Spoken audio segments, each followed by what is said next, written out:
Owning a business is great, isn't it?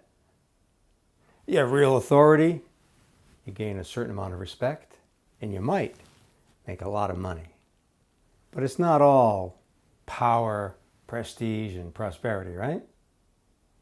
We all know the cliche of the business owner taking out the trash, cleaning the toilet, writing a proposal at 2 a.m., doing anything and everything that just has to get done.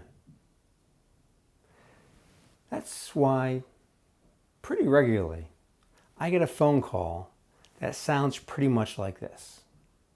It's from a business owner, and she says, "I'm looking for a motivational speaker." Well, I could just say I'm not a motivational speaker and get back to whatever it is I was doing, but I don't give up that easily. So I say, I'm not sure I'm the right person for what you're looking for, but maybe if I ask a few questions and we explore together, we'll come up with a solution that's right for you. How's that sound?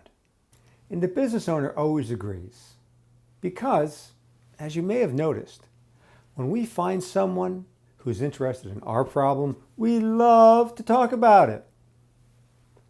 My first question is, why is it that you feel like you need a motivational speaker? The business owner says things like, my people won't take the initiative.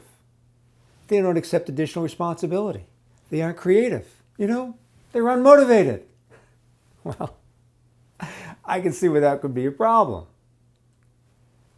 Would you mind if I asked you another tougher question? Are you sure? Because it could get uncomfortable.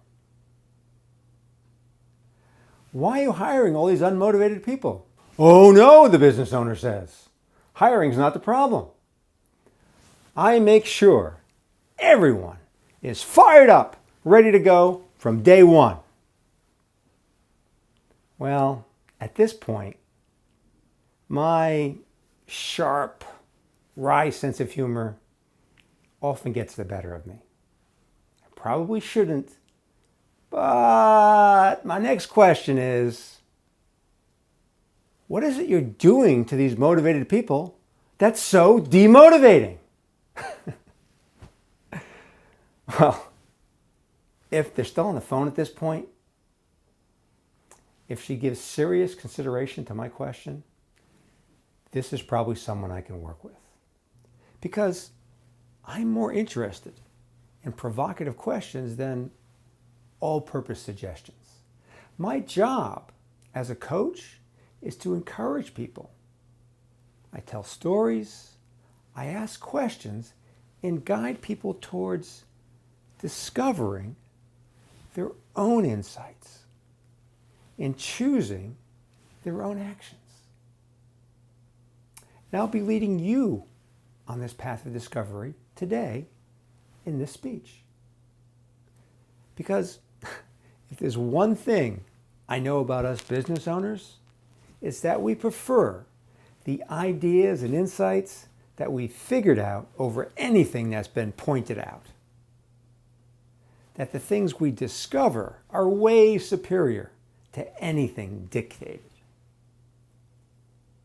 So in today's speech, I'll tell a few stories, we'll explore a few questions, we'll make discoveries together, and I'll encourage you to choose actions that will put your insights to work in your business. And we're going to do all that at every business owner's favorite time, right now. By the way, discovery has special biological benefits. When we earn an insight, make a discovery, figure something out, it feels good because we're getting a nice shot of dopamine, a natural brain chemical. You may have heard dopamine labeled the pleasure molecule because it feels so good when it's released. Some people even have its chemical structure tattooed on their bodies. The pleasure of discovery, of earning an insight, is why I don't just shut the caller down by saying, I'm not a motivational speaker, or worse. Just stop demotivating your people. I asked her questions that created an environment that encouraged the business owner to explore her own problem. I want people to enjoy the shot of dopamine so they feel good and keep exploring. Because there's more to dopamine than a brief wave of pleasure.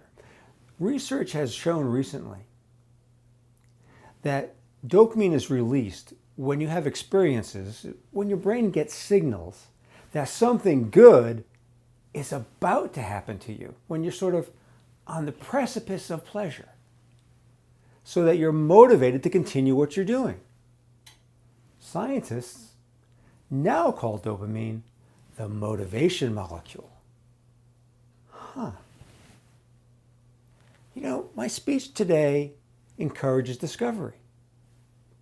Discovery releases dopamine. Dopamine increases motivation. I am a motivational speaker.